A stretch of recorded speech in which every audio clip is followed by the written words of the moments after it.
We're continuing our series on the speaker archetypes. Today, we're talking about the provocative performer with my guest, Cara Houser, on this episode of the Speaking Your Brand podcast. More and more women are making an impact by starting businesses, running for office, and speaking up for what matters. With my background as a TV political analyst, entrepreneur, and speaker, I interview and coach purpose-driven women to shape their brands, grow their companies, and become recognized as influencers in their field. This is Speaking Your Brand, your place to learn how to persuasively communicate your message to your audience. Hi there, and welcome to the Speaking Your Brand podcast. I'm your host, Carol Cox. We are diving into our speaker archetypes all this month. This is now the third episode in our series exploring these 4 speaker archetypes. Why I decided to define these speaker archetypes and present them to you all is because knowing your communication style, knowing your natural communication and speaking style will help you to create more impactful and memorable presentations, market yourself as a speaker using your natural strengths, and then take our recommendations so that you can take your talks to the next level. If you haven't yet discovered your speaker archetype, you can do so by taking our free quiz. It's a lot of fun, just takes a few minutes at speakingyourbrand.com/quiz. And this episode, we're talking about the provocative performer speaker archetype. You all know I love alliterations. Provocative performer, and my guest and Thought Leader Academy client is Cara Houser, who you'll get to meet in just a moment.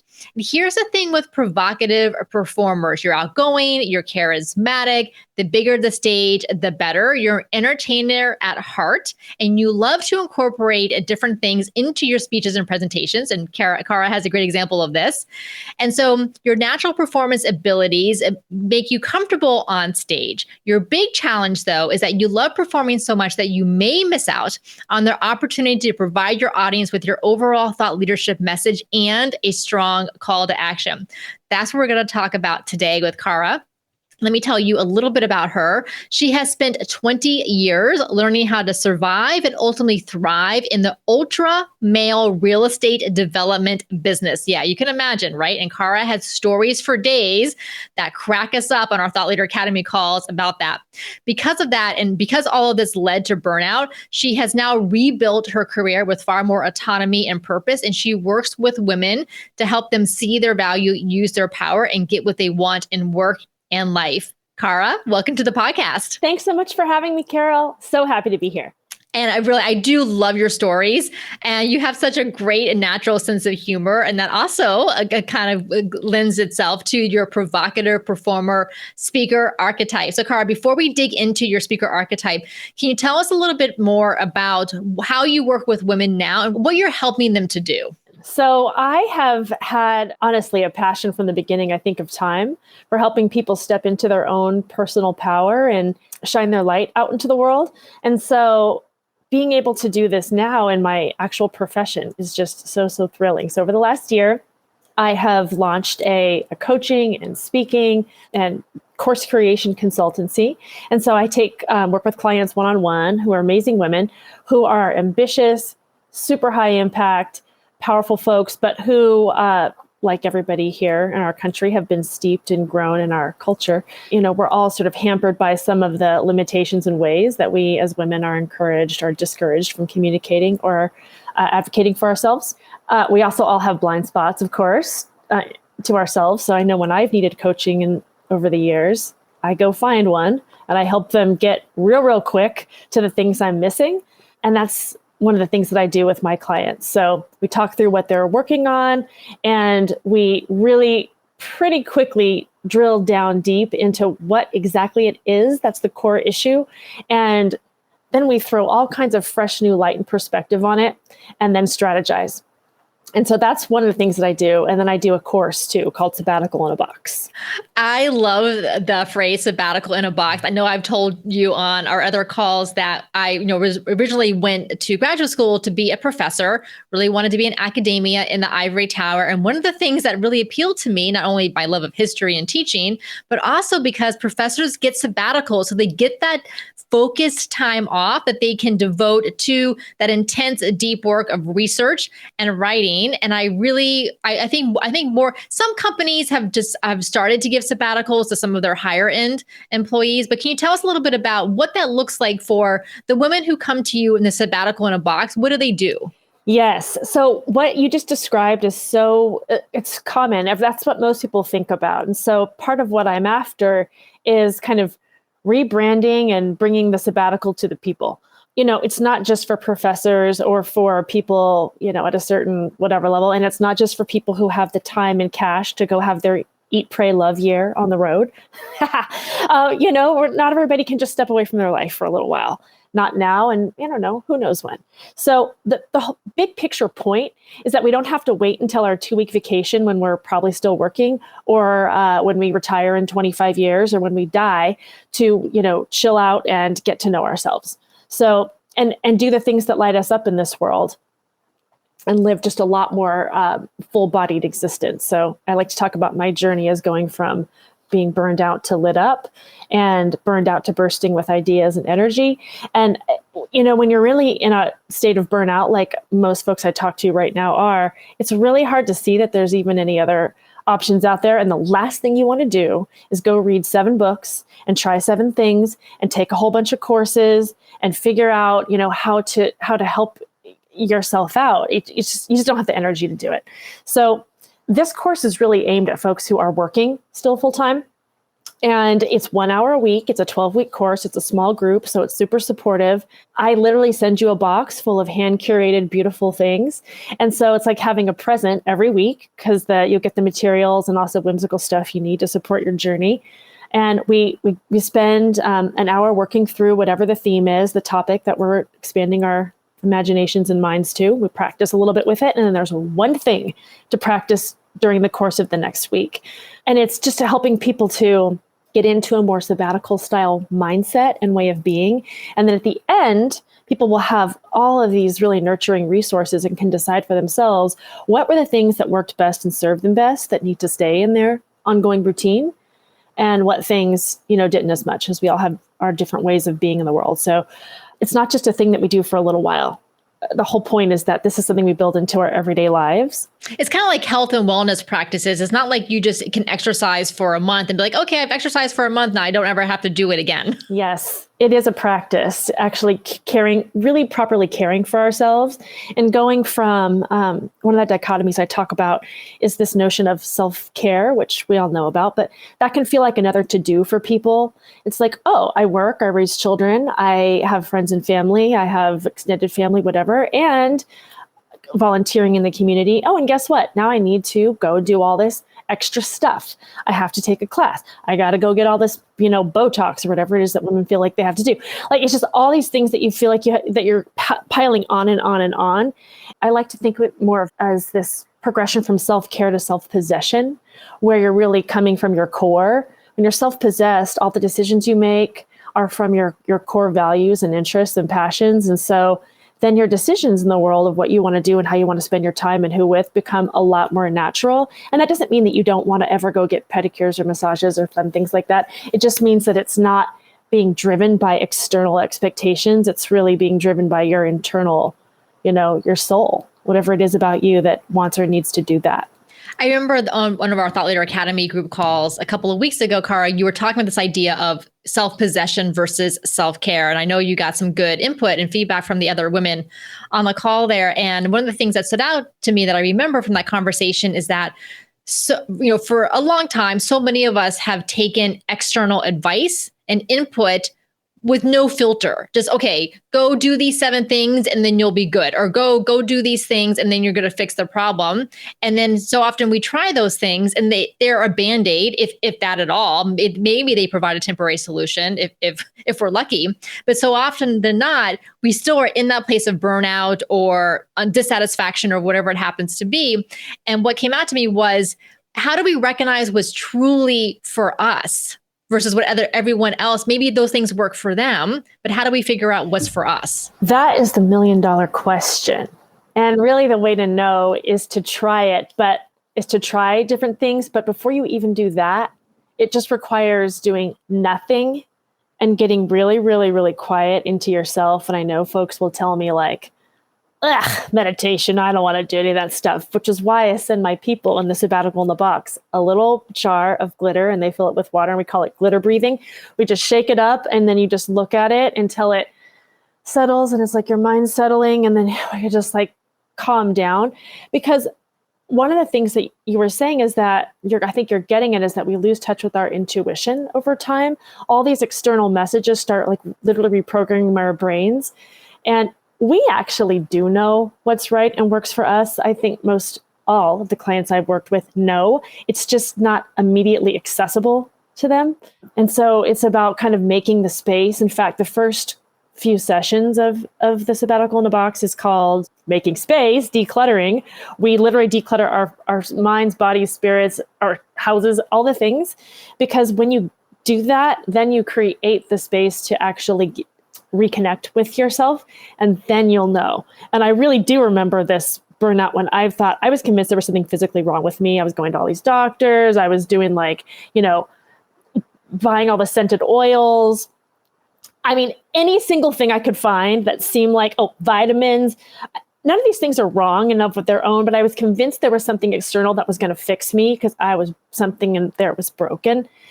And it took me a while of doing all this stuff to figure out that what we needed to change was something internal. That is not that fun of an answer because it means a lot of work for you, me in this case. And I took these mindfulness-based stress reduction courses. I embarked on this seriously long-term journey, which again, I've distilled for people, so they don't have to do it. They can just learn more quickly and easily what will work for them. But I think it's that realization is step one. Yes. And Cara, what you just described, that is what thought leadership is. Number one, sharing your own journey of discovery. This is where I was, this is what happened to me, but curating it so that you can share with your audiences, okay, here are the things that I did. And I remember back in that group call, I remember you saying, well, I don't want to give women a whole bunch of other things to do. Like in my presentations to them, I don't want to give them, because that kind of defeats the purpose of what I'm talking about. I said, yes, exactly. As a thought leadership speaker, you're not giving them a whole bunch of answers or things to do. Instead, you're posing questions to them to get them to think differently, to shine a light on a new perspective that they can take.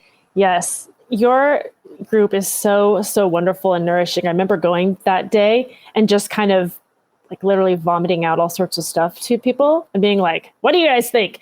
And people were very extremely thoughtful and helpful in the response, because just like, we all get in our own weeds of what we're thinking about, and it's hard to tie that thread together sometimes. Yes, that's why I'm such a big believer in literally talking things out loud to someone else or to a small group of people.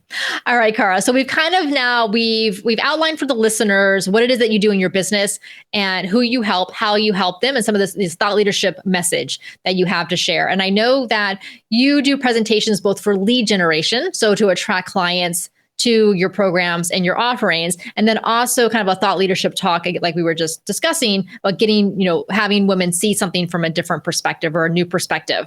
So now let's talk about where your provocative performer speaker archetype fits in. When you took the quiz and you got your result, were you surprised? I first learned I have sort of a hammish side of myself when I went to summer camp as a kid, and I was sort of this nerdy, bookish kid, and my mom made me go because I was such an annoying teenager.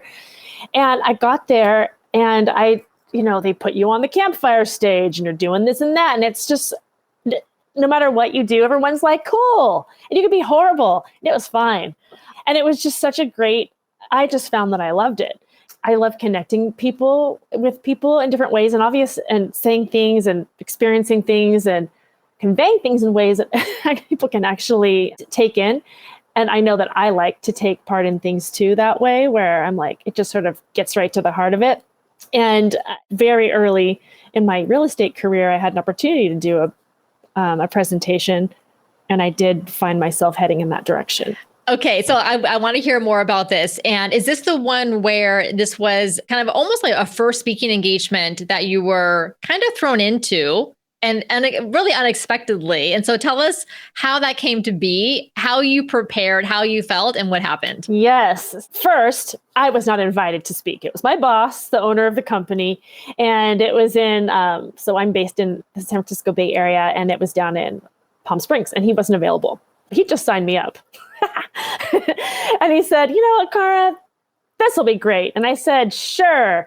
And I do tend to jump in the pool. I don't mind jumping in the pool. And I sort of realized that that's what you need to do sometimes to learn things. And, it can get a little ugly. But so I go, but it was not without drama. I had gotten a concussion recently before, and I was sort of like, should I fly? I still had vertigo. And my mom insisted that my sister come with me as like a chaperone.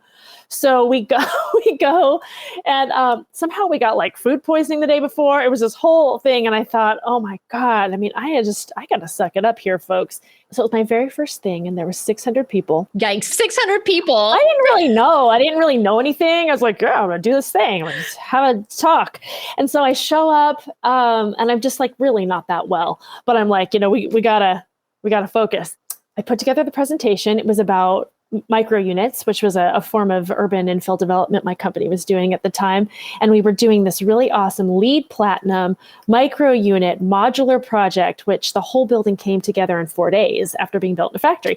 And so we made this time-lapse video, and the viewers could see the whole thing being built and then delivered on site in like 30 seconds. And we put it to this song, the William Tell Overture, dun, dun, dun, dun, dun, dun, dun. And we just played it, and it was so cool. And the audience was like, it's like I was there. And it felt really as fun as I was hoping it would. So in general, it was a very good experience. Although I did make, you got to make ugly learnings. And I did make an ugly learning too. Okay, so we'll get to the learning. But I want to just point out for the listeners who I'm sure have noticed this as well. So Cara is basically told by her boss, go do the speaking engagement. Cara goes and does it. And what does she do? Not only does the show must go on happen, because despite her not feeling that great, she still had to show up and perform.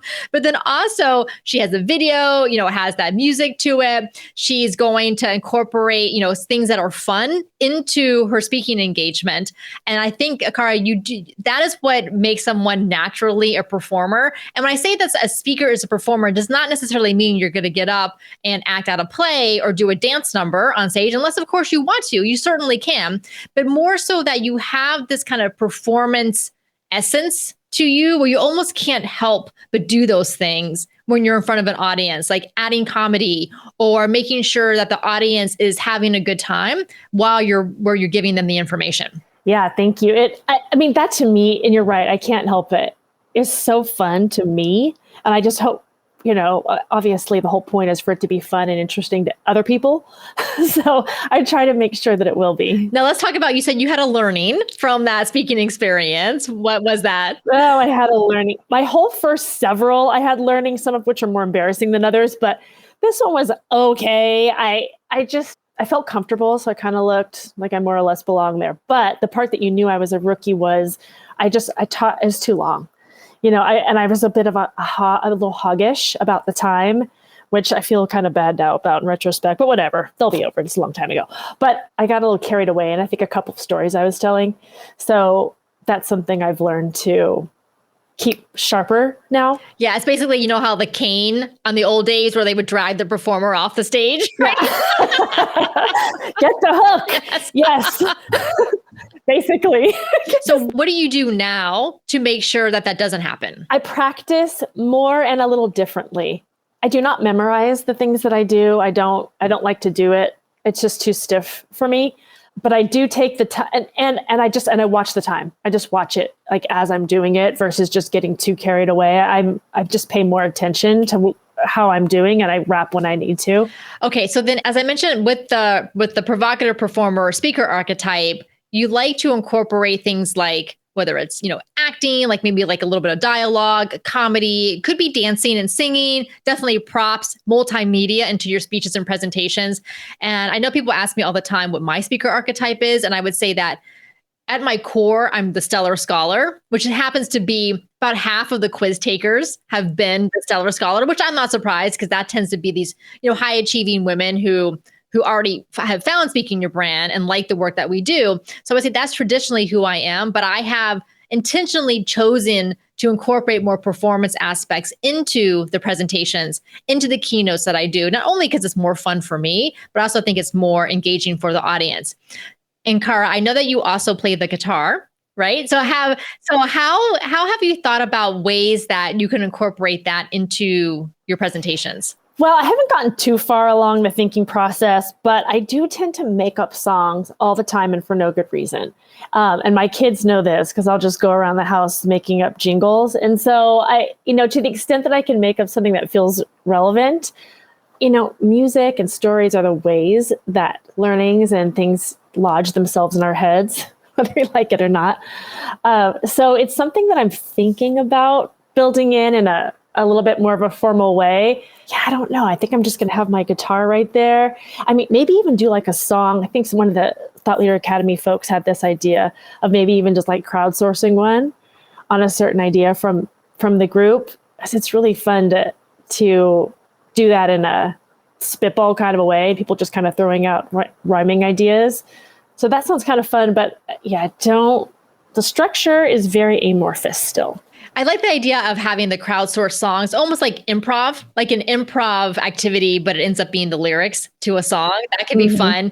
And you also could do a call and response. Call and response is can be very effective in presentations. It's like what pastors do in churches where they say something and then the audience says something. So you could do something with the guitar and with the song because it's so easy to remember songs versus just words. So you could definitely do something like that. That's an awesome idea. And I like to end presentations on a high note, high energy. So a lot of times when we're speaking, there's a kind of a natural arc to the presentation, to the keynote. You'll start one way. You'll probably get into a story that's maybe a little bit heavier at some point in your presentation because you want to bring that audience on that emotional journey. But then I always recommend leaving on a high note because audiences will remember what happened at the end. We have a recency bias, immediacy bias, where we always remember. So I always like to end with something high energy, positive, and music is a great way to do that. So you could do something like that at the end. Yeah, I love that. I think that makes a lot of sense because especially if you're taking them through some heavy stuff, just leaving with a bit of inspiration sounds really good. Well, and then the other thing with the provocative performers is to think about is that, again, because you're so good at kind of the entertaining and keeping people engaged and wowing your audience and being really creative, one thing to keep in mind is to make sure that you are delivering that thought leadership message to them, right? Because we have a tendency to just like, let me throw in this, video clip and let me do this prop and let me do this fun thing. So just making sure that your thought leadership message is really strong, that you're conveying that. And also leaving your audience with a call to action. So even if we're doing something that is a little bit more, a little bit more fun, but audiences want to know what they can do next, either for themselves or kind of like that bigger ask into the world. So also just can think about what that could look like. That is another thing I'm learning leaps and bounds about in the Thought Leader Academy.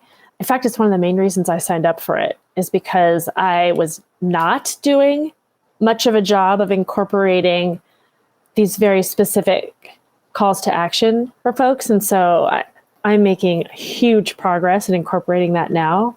Fantastic. And I know you have your VIP day coming up. It hasn't happened quite yet, but you're going to be working on your signature talk canvas. And I can't wait to see what that ends up looking like. Me too. It's tomorrow. I'm super excited. I just know that Diane's going to crack open our heads and whip us into shape and all that good stuff. She will, in the most loving way possible. Yeah. Sure. Yep. It's going to be great. I also want to make sure that we have a few more things that I want to cover today. So one of the things that we talk about in the Thought Leader Academy is for you all to select a thought leadership container. And the reason to pick a container is so that you have a way to share and to showcase your thought leadership message, in addition to speaking in presentations, but in something else that lives on so that other people can then see it and get involved. It could be a podcast, a capsule podcast, a short podcast series. It could be an event, could be an initiative, or it could be a LinkedIn live show. And so, Cara, tell us, why did you decide to do a LinkedIn live show? And then tell us what the premise is of it. This came out of a Thought Leader Academy session where we were talking about the containers. And so I was thinking about some of the more traditional ones, like that I'm already working on, like workshops and talks and keynotes and all, even trainings, courses I'm doing, all kinds of fun stuff like that. You all asked me like, okay, so what am I actually working on right now that I could turn into a thing, like use in a different way than I'm currently using it? And so I shared that one of the things that I do as part of on my website, when folks subscribe to my newsletter, they get a weekly email from me called, it's the Dear Glinda career column, advice and inspiration for powerful souls like you. And the inspiration, if anybody remembers Glinda the Good Witch, she tells Dorothy, you've always had the power, you've had it all along. And so the common thread through everything is helping folks see how in any situation, there's always a different angle or a different perspective you could take to approach it from a more powerful stance, one that you probably didn't know that you could do. So each week there's usually like a Q&A, like a question from a reader that Glinda answers. And sometimes it's stories from the archives of Glinda's career where she gets to share her/my really embarrassing lessons learned the hard way and the morals of the story. So that has been just a really fun thing I've been doing now for a while. And so you all suggested that I turn that into a LinkedIn Live version where Glinda goes live, shares stories, and takes Q&A from participants, the guests who come. And so I was pretty inspired by that, and I put it on. I actually just set it up last week, and it's going to happen next week. Excitingly, there's a bunch of people that are going to come. My dear friend and powerful colleague and wonderful, just awesome partner in crime, Ann Chang, shared it out, and she's been super supportive. All of you instructors and awesome people in the Thought Leader Academy have been wonderful too. So I cannot wait. It's going to be neat to see it take that new form. Yes, it will. And so by the time this episode comes out, that first LinkedIn Live show will already have happened. I'll make sure to include a link in the show notes so that people can go watch the recording and then obviously follow you on LinkedIn so that they can get future updates when you go live again. All right, Cara. So let me ask you now for your favorites. What is a favorite TED Talk that you would like to share with us? That is easy. One of my favorites it's called A Seat at the Table by Lily Singh. She's just a hoot. She is a comedian. So of course, I'm into her. She has a really incredible way of sharing her story. She really gets into gender equity issues in a way that's very, very accessible, and then exhorts us all to see that this is really a societal, cultural issue that we can all deal with. She says women don't just need a seat at the table. They need, a whole new table, which is built really for all of us to be a part of, and not just kind of have our little quiet corner, but to take up our proper space and be a part of the world. So she also talks about this really not so fun elephant in the room, which is how sometimes women, because again, we are all steeped in the same culture, sometimes we can be agents and gatekeepers of, the patriarchy.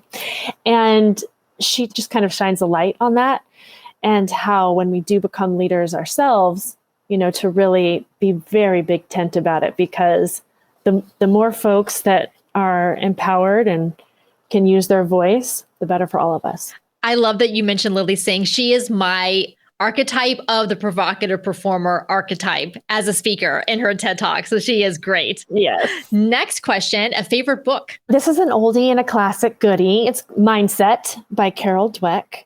Been around a while. Folks will say, mindset is everything. And I will say, yes, that's cliche for a reason. It is. It just is. And her book, even though I felt like I understood growth and fixed mindset just from raising kids and hearing about it in their schools, when I read the book, it was still a mind blower for me. And I really, really, really recommend it. She just has the most sort of hopeful message, and boiled down very simply, it's that we can always learn and grow.